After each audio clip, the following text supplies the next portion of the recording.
Hello everyone. Malayalam vocabulary സെക്ഷനിൽ നമ്മളിന്ന് പഠിക്കാൻ പോകുന്നത് അർത്ഥവും പര്യായവും ആട്ടോ. അപ്പോൾ നമുക്ക് തുടങ്ങിയാലോ. നമ്മൾ ഫസ്റ്റ് അർത്ഥങ്ങളാണ് ഡിസ്കസ് ചെയ്യാൻ പോകുന്നത്. പൂമാൻ എന്ന് പറഞ്ഞാൽ പുരുഷൻ അല്ലെങ്കിൽ മനുഷ്യൻ. പൂമാൻ പുരുഷൻ അല്ലെങ്കിൽ മനുഷ്യൻ. ചക്ഷുസ് എന്ന് പറഞ്ഞാൽ കണ്ണ്. ചക്ഷുശ്രവണൻ പാമ്പ്. ചക്ഷുശ്രവണൻ ആരാ? പാമ്പ്. ചക്ഷുസ് കണ്ണ്. തവ നിന്റെ. താന്തർ ക്ഷീണിതർ. ത്വങ് മാംസം ത്വക്ക് മാംസം. ദർദുരം തവള. നൃണ മനുഷ്യർക്ക്. പരിഗ്രസ്തം വിഴുങ്ങപ്പെട്ടത്.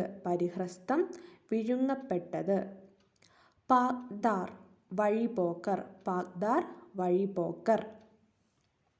ഇനി പര്യായമാണ്. യതീൻ്റെ പര്യായമാണ് സന്യാസി, യോഗി, ഭിക്ഷു.